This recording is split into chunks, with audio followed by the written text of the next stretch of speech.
পশ্চিমবঙ্গ দিবস পালনের দিনই রাজ্য সরকার একটা গুরুত্বপূর্ণ সিদ্ধান্ত নিয়েছে এবং সেটা ইমপ্লিমেন্টও হয়ে গেছে। এবং তা নিয়ে আজ রাজ্য রাজনীতি তথা দিল্লির রাজনীতিতে বিতর্কের ঝড় বইয়েছে। বিতর্ক শুরু হয়েছে তীব্রভাবে। কি সেই বিতর্ক, সেই প্রসঙ্গেই আসছে। বিতর্ক শুরু হয়েছে একটি নামকরণ নিয়ে। নামকরণ বদল হয়েছে। ছিল সুরাবর্দী অ্যাভিনিউ, হয়েছে গোপাল মুখার্জি রোড। কোথায় এটা? এটা হচ্ছে পার্ক সার্কাসের কাছে একটা 100 ফুট লম্বা রাস্তা। সেই রাস্তাটার নামকরণ নিয়েই তৈরি হয়েছে বিতর্ক। নামকরণটা হয়েছিল 1933 সালে সিআইটি অর্থাৎ ক্যালকাটা ইমপ্রুভমেন্ট ট্রাস্ট, যার অফিস ছিল লালবাজারের কাছেই। সেই ক্যালকাটা ইমপ্রুভমেন্ট ট্রাস্ট 1933 সালে এই রাস্তার নামকরণ করেন হাসান শহীদ সুহরাওয়ার্দীর নামে। এই হাসান সুহরাওয়ার্দী কে ছিলেন? তিনি ছিলেন প্রাক্তন উপাচার্য, তৎকালীন উপাচার্য কলকাতা বিশ্ববিদ্যালয়। তারপরেই শ্যামাপ্রসাদ মুখোপাধ্যায় কলকাতা বিশ্ববিদ্যালয়ের উপাচার্য হয়েছিলেন।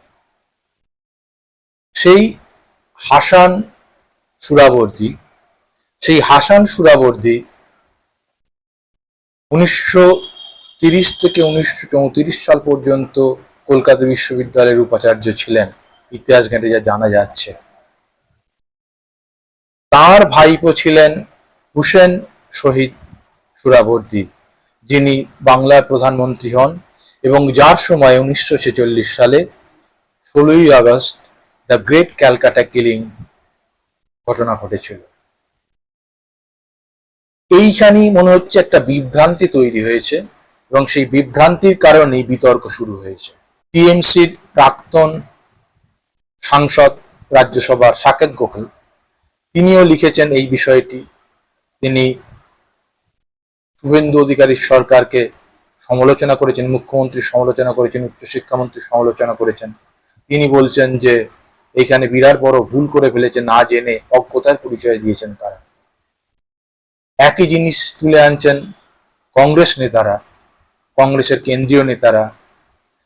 একই জিনিস বিতর্ক তুলছেন সিপিএম এর রাজ্য সম্পাদক। ফলে একটা কোথাও গন্ডগোল হয়েছে এবং তান জানিয়ে রাজ্য রাজনীতিতে একটা ঝড় বয়েছে। এবার প্রথমেই বলি যে নামকরণটা কেন বদলের ভাবনা সরকারের মাথায় এসেছে এবং শুভেন্দু অধিকারী মুখ্যমন্ত্রী, উচ্চশিক্ষামন্ত্রীও তারা তাদের টুইট হ্যান্ডেলে, এক্স হ্যান্ডেলে সেই কথা লিখেছেন। তারপরেই আরো জানাজানি হয়েছে, কেননা কলকাতা মিউনিসিপ্যাল কর্পোরেশন বা কলকাতা পুরসভা এই সিদ্ধান্তটা নিয়েছে যে সুহরাওয়ার্দী অ্যাভিনিউর নামকরণ বদল হচ্ছে এবং তা হচ্ছে গোপাল মুখার্জির নামে। এবং তার কারণ কি? তার কারণ হিসেবেও তুলে ধরা হয়েছে এই সুহরাওয়ার্দী ছিলেন বুচার অর্থাৎ হত্যাকারী। এবং সেই আসলে বিতর্কটা তৈরি হয়েছিল সেই কারণে। 1946 সালের এপ্রিল মাসে দিল্লিতে একটা বৈঠক হয়। সেইখানে মুসলিম লীগের বৈঠকে হাজির ছিলেন রাজ্যের বাংলার প্রধানমন্ত্রী হোসেন সুহরাওয়ার্দী। সেইখানে জিন্না বলেন, মোহাম্মদ আলী জিন্না, তিনি ডাক দেন গ্রেট অ্যাকশন ডে, অর্থাৎ পাকিস্তানের আওয়াজ তোলেন, লড়কে লেঙ্গে পাকিস্তান। সেই অনুযায়ী 16ই আগস্ট কলকাতায় ডাক দেওয়া হয়, কলকাতার শহীদ মিনারের নিচে সভা হয় এবং সেই সভার পরেই শুরু হয়ে যায় হত্যালীলা। আগস্টের 16ই আগস্ট, 17ই আগস্ট, 18ই আগস্ট এই পরপর কয়েকদিন ধরে চলে হত্যালীলা। কলকাতায় 5 থেকে 10,000 মানুষের মৃত্যু হয়। তখন প্রধানমন্ত্রী ছিলেন হোসেন সুহরাওয়ার্দী। তিনি ছিলেন হাসান সুহরাওয়ার্দীর ভাইপো। এই কাকা ভাইপোর নাম এবং সেই নামের গন্ডগোলের জের এবং তার জেরেই আজকে এই পরিস্থিতির সৃষ্টি হয়েছে। আসলে কিছু মিডিয়া বিভ্রান্তিমূলক প্রচার আগেই করেছিল এইটা, যে ওই রাস্তাটি নাকি সুহরাওয়ার্দী অ্যাভিনিউ কি করে থাকে, কেননা গোপাল মুখার্জি সেই সময় রুখে দাঁড়িয়েছিলেন 16ই আগস্টের পরে 17ই আগস্ট। তিনি, যার এখনো বউবাজার অঞ্চলে মানে যিনি গোপাল পাঁঠা নামে পরিচিত, যার পাঁঠার দোকান ছিল, তিনি রুখে দাঁড়িয়েছিলেন সেই ঘাতকদের বিরুদ্ধে এবং হিন্দুদের বাঁচানোর জন্য তিনি একজন হিন্দু মারা গেলে 10 জনকে মারা হবে, এই যে ফতোয়া জারি করেছিলেন এবং তা নিয়ে রক্তারক্তি কাণ্ড ঘটে গিয়েছিল। এবং বিজেপির যেটা দাবি যে সেই দিন তিনি যদি রুখে না দাঁড়াতেন তাহলে বাংলার অবস্থা আরো শোচনীয় হতো, হিন্দুদের অবস্থা আরো শোচনীয় হতো। আজ যে পশ্চিম বাংলার সৃষ্টি হয়েছে এবং হিন্দুরা এখানে জমি পেয়েছে এবং জায়গা পেয়েছে, শ্যামাপ্রসাদ মুখার্জির যেমন অবদান আছে, তেমনি সেদিন গোপাল মুখার্জি বা গোপাল পাঁঠা যার নামে যিনি পরিচিত, তারও একটা ভূমিকা ছিল। সেই নামকরণের জন্যই মানে সুরাবর্দির নামে কেন থাকবে? সুরাবর্দি তো ঘাতক, সেই অর্থে বিজেপির যেটা যুক্তি এবং মুখ্যমন্ত্রী যেটা বলছেন যে সুরাবর্দি অ্যাভিনিউ এইখানে থাকা উচিত নয়, এটা আগেই মুছে ফেলা উচিত ছিল, তার বদলে নামকরণ করা উচিত ছিল গোপাল মুখার্জির নামে, গোপাল মুখার্জি রোড, সেই হিসেবেই করা হলো। কথা হচ্ছে ওই নামটি কি হোসেন শহীদ সুরাবর্দির নামে হয়েছিল? মানে প্রধানমন্ত্রী যিনি ছিলেন, তৎকালীন বাংলার প্রধানমন্ত্রী যিনি ছিলেন, অবিভক্ত বাংলার প্রধানমন্ত্রী 1946 সালে, যার সময় দ্য গ্রেট ক্যালকাটা কিলিং বা হত্যালীলা চলেছিল, যার যিনি ইতিহাসের খাতায় পাতায় যার নাম অন্যভাবে খোদাই করা আছে বলা চলে, তিনি কি এই সুরাবর্দি অ্যাভিনিউ তার নামেই নামকরণ হয়েছিল?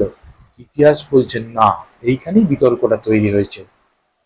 বিরোধীরা বলছেন একটু জেনে বুঝে করা উচিত ছিল, বা কলকাতা মিউনিসিপাল কর্পোরেশনের যারা আধিকারিক আছেন, তারা মাসে মাসে টাকা নিচ্ছেন, তাদের কাজটা কি?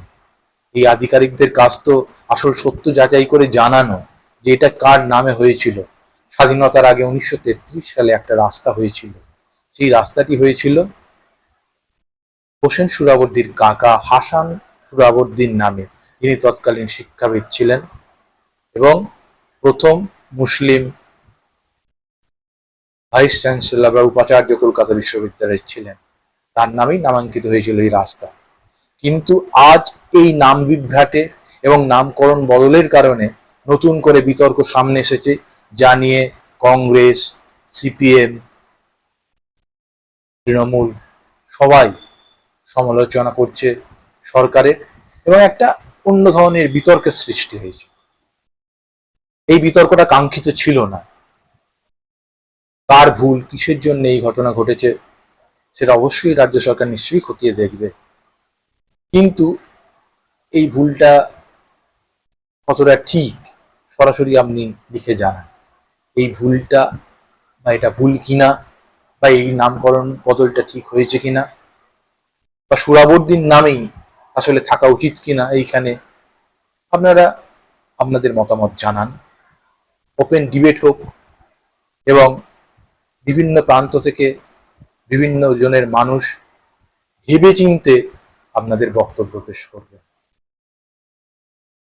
যদি এই খবরটি আপনাদের পছন্দ হয়, লাইক দিন, শেয়ার করুন, সাবস্ক্রাইব করুন। নমস্কার।